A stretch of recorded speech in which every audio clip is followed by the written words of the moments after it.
नमस्कार साथियों, आप सभी का स्वागत है हमारे YouTube चैनल ज्ञान विद सुखदेव में।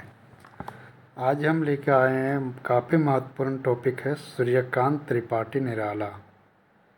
जैसे कि जानते हैं JSSC सीजीएल है या तो सहायक अध्यापक 6 to 8 है या तो लेडी सुपरवाइज़र या तो अन्य एग्ज़ाम जैसे OGC नेट JRF हो गया, TGT PGT इत्यादि में ये टॉपिक है जो काफ़ी महत्वपूर्ण है।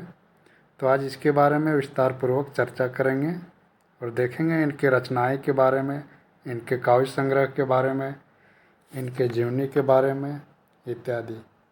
तो इसे शुरू करने से पहले बता दूं कि जो भी हमारे चैनल पे नए हैं हमारे चैनल को ज़रूर सब्सक्राइब कर लीजिए ताकि आने वाले जो भी वीडियो अपलोड करेंगे उसका नोटिफिकेशन आप तक शीघ्र पहुंच जाएगा।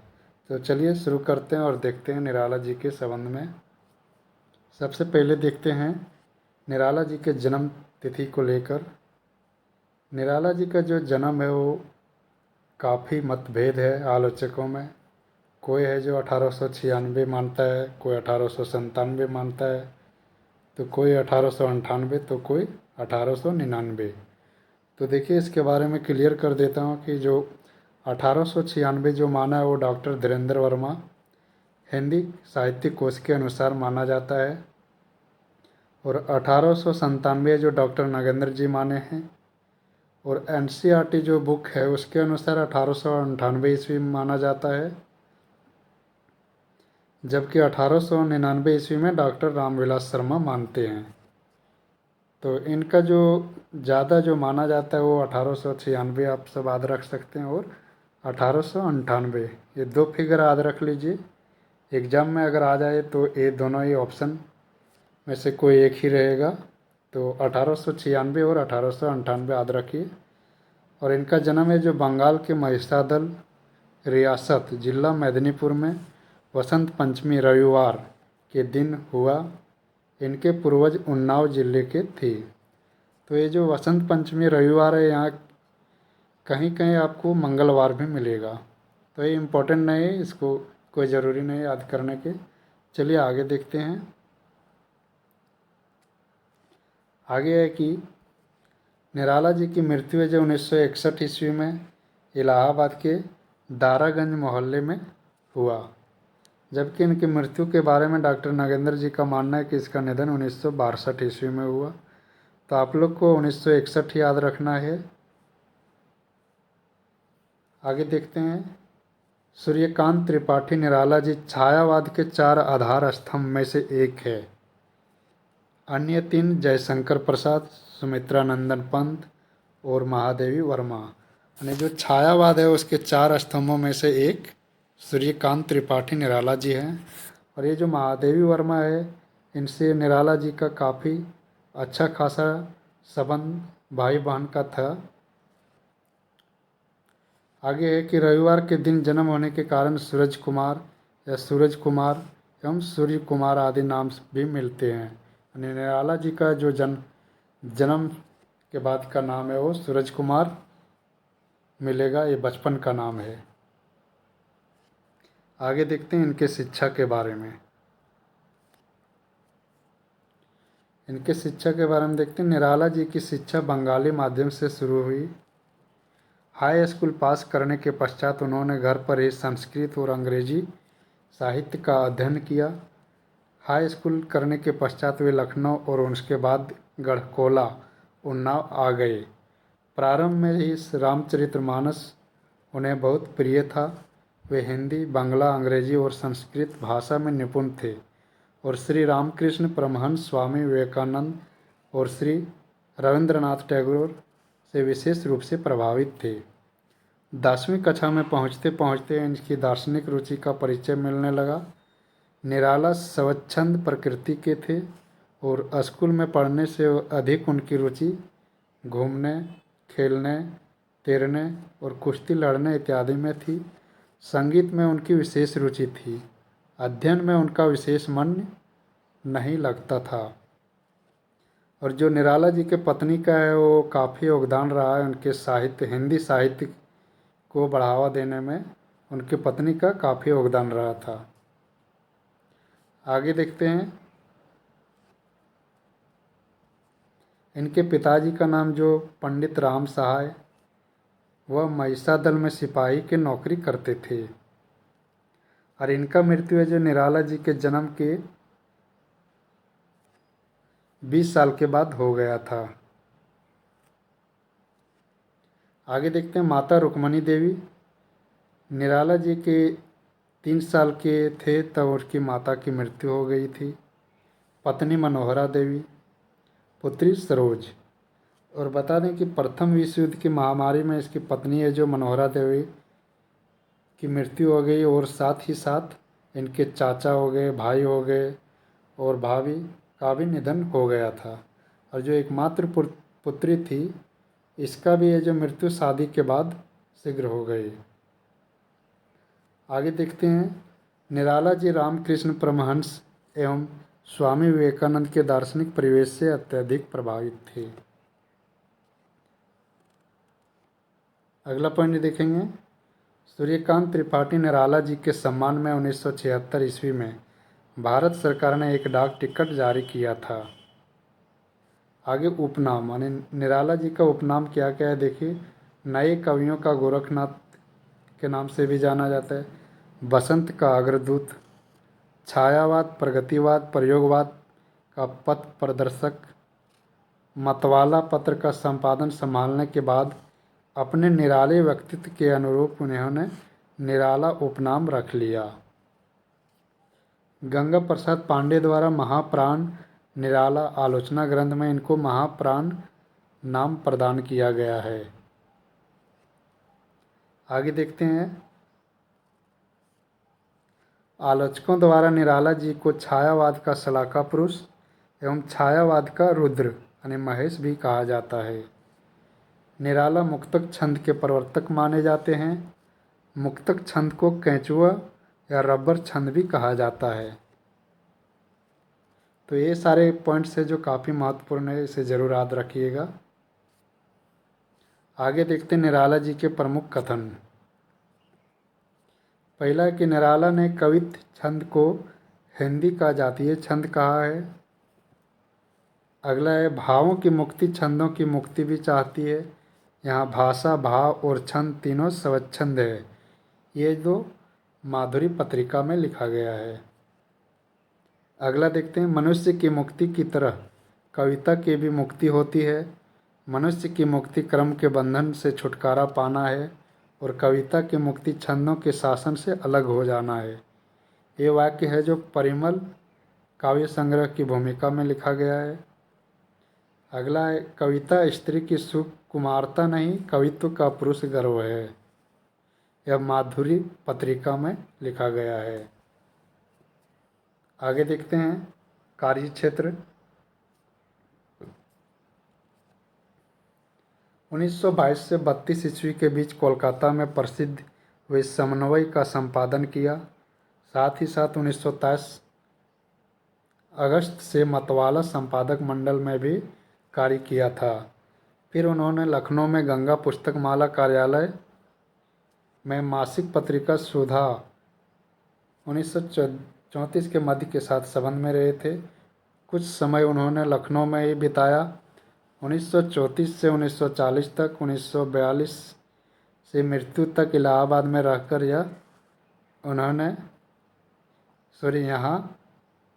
उन्होंने अनुवाद कार्य साथ ही स्वतंत्र लेखन का कार्य किया था। तो बता दूं कि जो निराला जी का लेखन कार्य मुख्य रूप से 1920 से शुरू किए थे। अगला पॉइंट देखते हैं, निराला जी एक कवि, कहानीकार, लेखक, उपन्यासकार होने के साथ साथ संपादक भी थे। इनको प्रगतिवाद, प्रयोगवाद एवं नई कविताओं का जनक माना जाता है। निराला जी हिंदी साहित्य के सूर्य हैं और इनकी प्रतिभा निराली है। आगे देखते हैं, निराला जी के संदर्भ में आलोचकों के कथन, यानी आलोचक का जो क्या मत है निराला जी के संबंध में। सबसे पहले देखते हैं आचार्य रामचंद्र शुक्ल जी क्या कहते हैं इनके बारे में। पहला, बहुवस्तु अस्पर्शनीय प्रतिभा निराला जी में है। ये जो रामचंद्र शुक्ल जी ने कहे हैं। दूसरा देखते हैं, संगीत को काव्य और काव्य को संगीत के अधिक निकट लाने का सबसे अधिक प्रयास निराला जी ने ही किया है। ये कथन किसका है? रामचंद्र शुक्ल जी का। अगला आचार्य हजारी प्रसाद द्विवेदी जी ने क्या कहा इनके बारे में देखते हैं। साहित्य जगत में कबीर जैसे अक्खड़ एवं निराला जैसे धाकड़ देखने को नहीं मिलेगा। ये कथन किसका है? हजारी प्रसाद द्विवेदी जी का। अगला द्वारका प्रसाद सक्सेना, ये बोलें कि निराला आधुनिक हिंदी भाषा के डिक्टेटर थे। अगला देखते हैं राम स्वरूप चतुर्वेदी, ये कहते हैं कि निराला आधुनिक युग के सर्वाधिक मौलिक क्षमता संपन्न कवि हैं। इनका प्रमाण कवि का रचनात्मक वैविध्य समय प्रस्तुत करता है। भाषा एवं संवेदना के जितने रंग एवं स्तर निराला में है उतने किसी अन्य कवि में नहीं। अगला देखते हैं डॉक्टर नामवर सिंह का क्या मत है निराला जी के संबंध में। ये कहते हैं कि वस्तुतः निराला ने जीवन के सभी क्षेत्रों में संकीर्णता का विरोध किया। कवि सदियों के जकड़े हुए हृदय कपाट को खोलकर नव्य विराट के आगमन की आकांक्षा कर रहा था। दूसरा, निराला का काव्य शताब्दी का काव्य है। ये कथन नामवर सिंह जी का है। अगला नंद दुलारे वाजपेयी, ये कहते हैं कि निराला शताब्दी के कवि हैं। आगे देखते हैं रामविलास शर्मा जी। रामविलास शर्मा जी ने इनके संबंध में कहे हैं, निराला ओज, औदात्य और विद्रोह के कवि हैं। अगला पॉइंट देखते हैं निराला जी द्वारा लिखित प्रथम कविता। ये वेरी इंपॉर्टेंट है, इसे ज़रूर याद रखिएगा। निराला जी द्वारा लिखित प्रथम कविता जूही की कली है, जो 1916 ईस्वी में लिखा गया, जो काफ़ी लंबे समय तक प्रसिद्ध रहा था। यह कविता 1922 ईस्वी में मतवाला पत्रिका में प्रकाशित हुई थी। अगला पॉइंट देखते हैं, उनकी पहली कविता है जो जन्मभूमि नाम से प्रभा नामक मासिक पत्र में जून 1920 में, और पहला कविता संग्रह जो 1923 में अनामिका नाम से, तथा पहला निबंध बंग भाषा का उच्चारण अक्टूबर 1920 में मासिक पत्रिका सरस्वती में प्रकाशित हुआ। यानी इनका पहला कविता है जो प्रकाशित कब हुआ? 1920 ईस्वी में जन्मभूमि में, और पहला कविता संग्रह 1923 में प्रकाशित हुआ जिसका नाम अनामिका है। अगला पॉइंट देखते हैं, रामविलास शर्मा ने भारत माता की वंदना 1920 ईस्वी में प्रकाशित को निराला की प्रथम कविता मानते हैं। और बता दूं कि निराला जी का लेखन कार्य जो अच्छे ढंग से 1920 से शुरू हुआ। आगे देखते हैं काव्य संग्रह, निराला जी के काव्य संग्रह। पहला जो सबसे फेमस और इम्पोर्टेंट है ये है अनामिका। अनामिका इसका प्रथम संस्करण 1923 ईस्वी में एवं द्वितीय संस्करण 1938 ईस्वी में प्रकाशित हुआ था। यह इनका प्रथम कविता संग्रह है। इसमें है जो प्रेयसी, सच है, रेखा, राम की पूजा, वह तोड़ती पत्थर, सरोज स्मृति इत्यादि इस संग्रह की सर्वश्रेष्ठ कविताएं हैं। और इसमें जो हम हाईलाइट कर दिए हैं रेड कलर में, राम की शक्ति पूजा, वह तोड़ती पत्थर, सरोज स्मृति, इसे आप सब जरूर याद रख लीजिए। ये काफ़ी महत्वपूर्ण कविताएं हैं निराला जी का। ये पूछ सकता है एग्जाम में कि राम की शक्ति पूजा या तो वह तोड़ती पत्थर या तो सरोज स्मृति किनकी कविता है। तो ये है जो निराला जी की कविता है, और ये इसका संकलन है जो अनामिका में संकलित किया गया है। और यहाँ इसमें थोड़ा विस्तार में देख लेते हैं इस तीन कविता के बारे में। सबसे पहले देख लेते हैं वह तोड़ती पत्थर के बारे में। ये तीन है जो काफ़ी महत्वपूर्ण है, जिसके कारण इसे अच्छे से याद रख लीजिए। वह तोड़ती पत्थर कविता का है जो प्रकाशन 1937 ईस्वी में लिखा गया था। ये कविता समाज के शोषित वर्ग को आधार बनाकर लिखी गई है। इसमें कवि ने यह दिखाना चाहा कि शोषण उत्पीड़न से प्रताड़ित एक मजदूरिन को कितनी कठिन परिस्थितियों में पत्थर तोड़ने का काम करना पड़ता है। पत्थर तोड़ने वाले के मन में जो पीड़ा है उसे वह व्यक्ति नहीं कर सकती है। कवि कहते हैं, मैंने एक महिला को पत्थर तोड़ते हुए देखा है, और कवि है जो इलाहाबाद के किसी रास्ते पर उस महिला को पत्थर तोड़ते हुए देखते हैं। अगला है जो दूसरा फेमस कविता है सरोज स्मृति। इसका रचना काल 1935 ईस्वी में किए। हिंदी का सर्वश्रेष्ठ शोक गीत के साथ साथ संसार का सर्वाधिक प्रसिद्ध शोक गीत भी है। निराला जी की यह अपने 18 वर्षीय पुत्री सरोज की स्मृति में लिखा गया शोक गीत है। रामविलास शर्मा जी ने इस गीत के संबंध में कहा है कि हिंदी में ही नहीं अंग्रेजी में भी ऐसे शोक गीत दुर्लभ है। यानी सरोज स्मृति जो कविता है ये अपनी बेटी सरोज की स्मृति में लिखे हैं निराला जी ने, तो इसे ज़रूर याद रखिएगा, यहाँ से प्रश्न बन सकते हैं। इस कविता का एक प्रसिद्ध पंक्ति है जो इस तरह से है, धन्य मैं पिता निरर्थक का, कुछ भी तेरे हित ना कर सका, जाना तो अर्था गम्योपाय, पर रहा सदा संकुचित काय, लग कर अनर्थ आर्थिक पथ पर, हारता रहा मैं स्वार्थ समर। एक सरोज स्मृति का पंक्ति है, काफ़ी फेमस पंक्ति है, इसे याद रख लीजिए। और अगला देखते हैं कविता जो फेमस है काफ़ी, राम की शक्ति पूजा। इसका रचना काल 1936 ईस्वी में। 312 पंक्तियों की एक प्रबंधात्मक लंबी कविता है। इसके कथानक पर वाल्मीकि रामायण एवं बांग्ला के कृतिवास रामायण का प्रभाव है। शक्ति छंद में रचित इस कविता का मुख्य विषय सीता की मुक्ति है। आगे देखते हैं दूसरा काव्य संग्रह, निराला जी का दूसरा काव्य संग्रह। दूसरा परिमल 1930 ईस्वी में प्रकाशित हुआ था। इसमें गीत भी है, मुक्तक छंद भी, मधुर भावों से अनुप्राणित प्रणय गीत भी है तथा ओजपूर्ण रचनाएं भी। परिमल की भूमिका में कवि ने लिखा है कि मनुष्यों की मुक्ति की तरह कविता की भी मुक्ति होती है। इस काव्य संग्रह की कविताओं में छायावादी तत्वों के साथ प्रगतिवाद की भी झलक देखी जा सकती है। तो ये जो लाइन जरूर याद रख लीजिएगा, मनुष्यों की मुक्ति की तरह कविता की भी मुक्ति है। ये किसने लिखा है? तो ये निराला जी ने लिखा है और परिमल काव्य संग्रह की भूमिका में लिखे हैं। और देखते हैं परिमल काव्य संग्रह में कौन कौन सी कविताएं हैं। तो इसमें जो फेमस है वो भिक्षुक है, बादल राग ये फेमस है, विधवा, जूही की कली ये काफ़ी फेमस है, पंचवटी प्रसंग, जागो एक फिर एक बार ये भी फेमस है, संध्या सुंदरी, अमना के प्रति इत्यादि इसमें संकलित प्रमुख कविताएं हैं।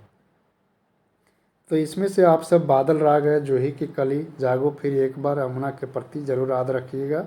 ये कविता के लेखक निराला जी हैं। आगे लिखता है कि भिक्षुक तथा संध्या सुंदरी कविता 1923 में मतवाला पत्रिका में प्रकाशित हुई थी। अगला काव्य संग्रह तीसरा देखते हैं, गीतिका।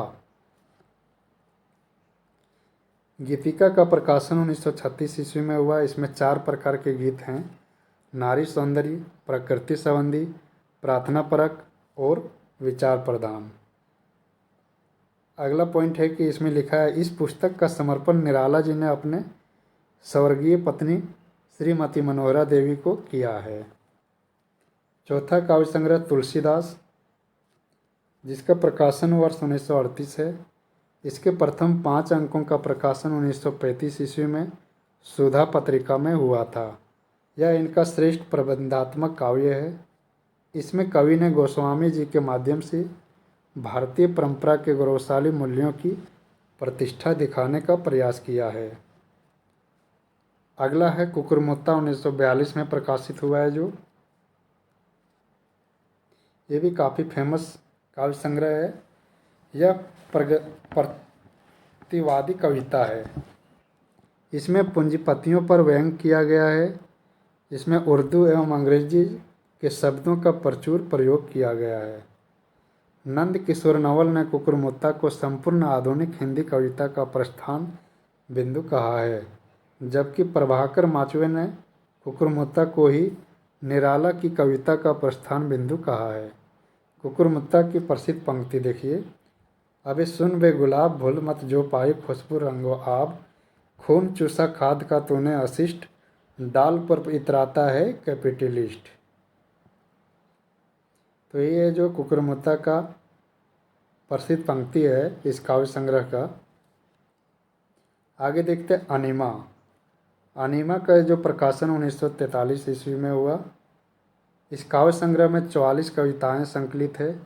इस रचना को निराला जी ने डॉक्टर रामविलास शर्मा को समर्पित किया है।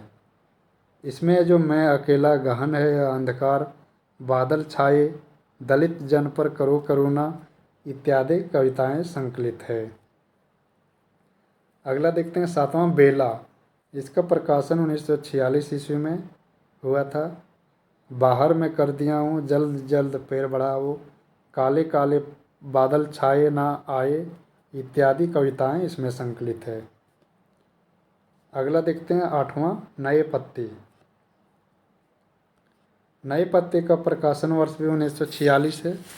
इसमें कुत्ता भौंकने लगा, डिप्टी साहब आए, छलांग मारता चला गया, देवी सरस्वती, रानी और कानी, राजे ने रखवाली की, गरम पकौड़ी इत्यादि कविताएं इसमें संकलित है।